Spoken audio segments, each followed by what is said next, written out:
Robert T. Kiyosaki. Secret to be Rich Tips bersama Tung Desem Waringin.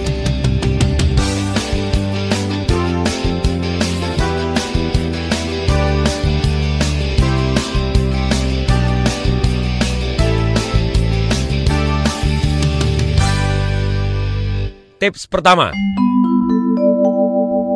kekayaan adalah sama dengan kemampuan untuk terus bertahan hidup dengan gaya hidup yang ada tanpa harus bekerja.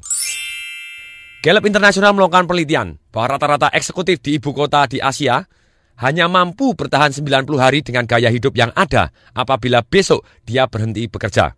Setelah itu mereka harus memulai menjual asetnya atau terus berhutang. Kaya adalah relatif. Sebagian orang merasa kaya ketika mempunyai uang 10 juta rupiah. Sebagian orang merasa tidak kaya walaupun sudah memiliki uang 10 miliar. Menurut majalah Forbes, kaya adalah orang yang mempunyai penghasilan 1 juta US ke atas per tahunnya. Sedangkan menurut Robert T. Kiyosaki yang mengutip dari gurunya Buckminster Fuller, bahwa kaya adalah bukan berapa besar aktif income Anda, melainkan kaya adalah apabila pasif income Anda lebih besar dari biaya hidup. Yang dimaksud passive income di sini adalah uang yang masuk terus tanpa harus kita bekerja. Sebagai perbandingan, saya sampaikan Mike Tyson. Pernah dengar Mike Tyson? Mike Tyson seumur hidupnya menghasilkan 312 juta US. Tapi hari ini baru umur 40 tahun, Mike Tyson dinyatakan bangkrut dan masih berhutang 35 juta US dollar. Maka sebetulnya Mike Tyson bukan termasuk orang kaya.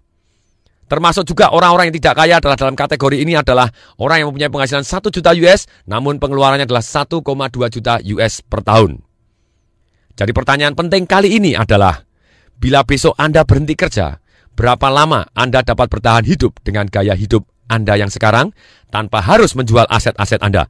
Maksudnya, apabila Anda hari ini naik BMW, ya Anda begitu berhenti kerja, Anda tetap naik BMW, bukan terus ganti sepeda mini. Pertanyaan penting yang kedua adalah, bagaimana kita bisa hidup kaya? Menurut versi Robert Kiyosaki, yaitu yang dimana passive income kita lebih besar dari biaya hidup kita. Jadi menurut Robert Kiyosaki adalah kaya adalah bagaimana menciptakan passive income lebih besar dari biaya hidup. Cara membuat passive income adalah yaitu membuat royalti dari hak cipta kita. Mungkin mengarang buku, mungkin kita menyanyi. Kalau kita tidak penyanyi ataupun bukan pengarang buku, kita bisa juga mendapatkan passive income dari rumah yang disewakan atau rumah yang dikos-koskan.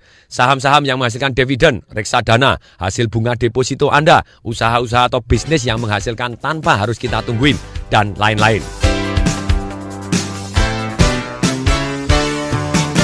Demikian, semoga bermanfaat. Saya Tung Desem Waringin mengucapkan salam dahsyat.